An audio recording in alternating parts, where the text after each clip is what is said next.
Dear friends, today we are going to discuss chapter 5, that is legislature.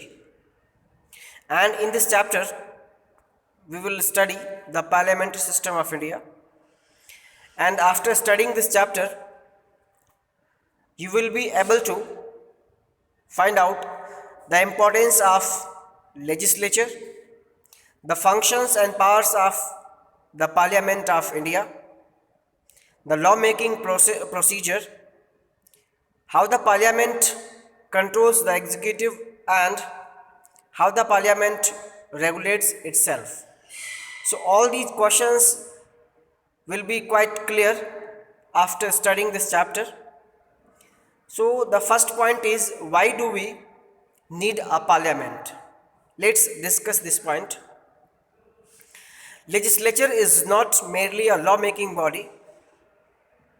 Lawmaking is but one of the functions of legislature. It is the center of all democratic political process.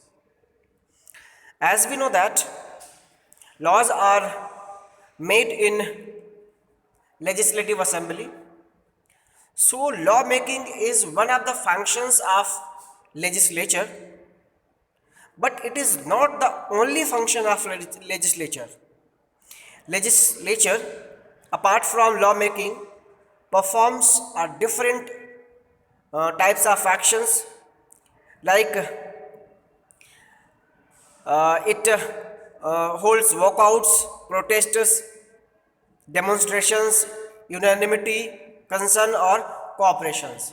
All these functions, all these activities are done in parliament, or what we say legislature.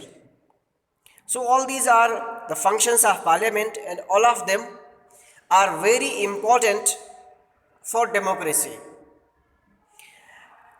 Okay, all these serve very vital purpose. Indeed, a genuine democracy in inconceivable without a representative, efficient, and effective legislature. So, in short, we can say a powerful democracy is inconceivable without these qualities, without representatives, without efficient and effective legislature. So, all it is done for the sake of democracy, and the legislature also helps people in holding the representatives accountable. This is indeed a very basic of representative democracy. And on the other hand, legislature also helps people to make their representatives accountable towards the citizens of India and towards their constituency. So, in fact, it is a very basic, essential quality of democracy. Yet, in most democracies, legislature are losing central place to executive. In India too, the cabinet initiates policies, sets the agenda for government, and carries them through. But in most of the countries who are democratic country, legislature is losing central place to the executive. It means in those countries, legislature is just slowly turning weak and executive turning powerful. And in India, it is also the same. The cabinet initiates policies. It means the cabinet group of ministers in government frames policies, sets the agenda for the government, and carries them through executive. This has led some critics to remark the parliament had declined. That's why some critics of Indian parliamentary system made some remark that Indian parliamentary system has declined because slowly legislature is losing its powers.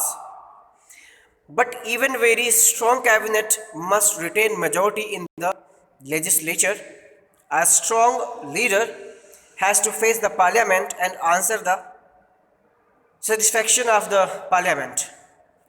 But on the other hand, it is also compulsory that a strong cabinet must hold the parliament, and there should be a very strong leader, because strong leader, those leaders has to answer for the questions asked in the parliament on behalf of the people.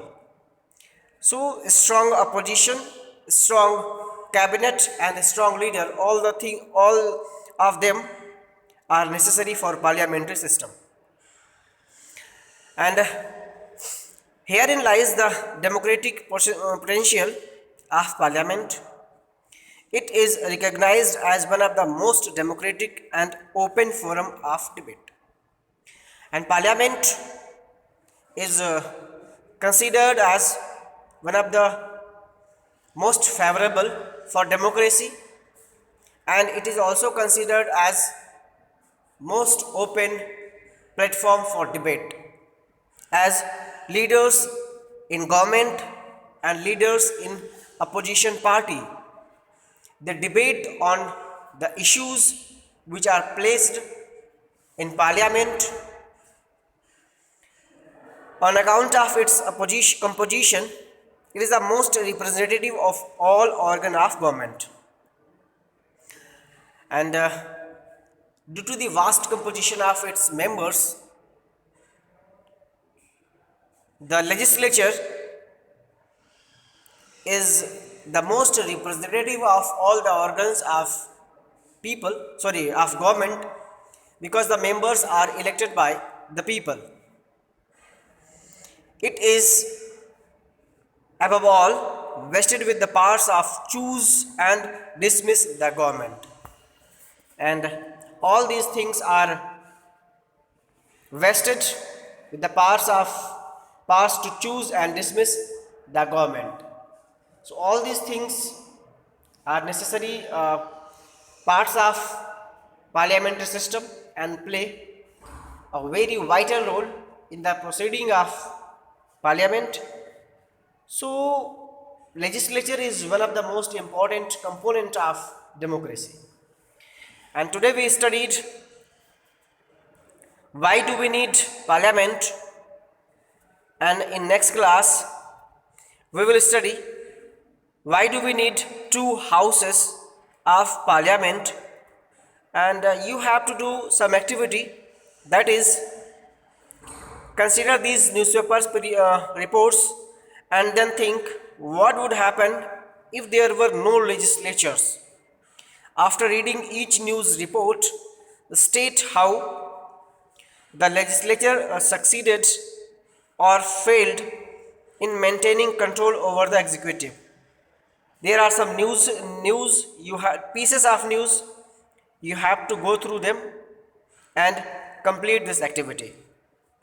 Thank you for watching this video.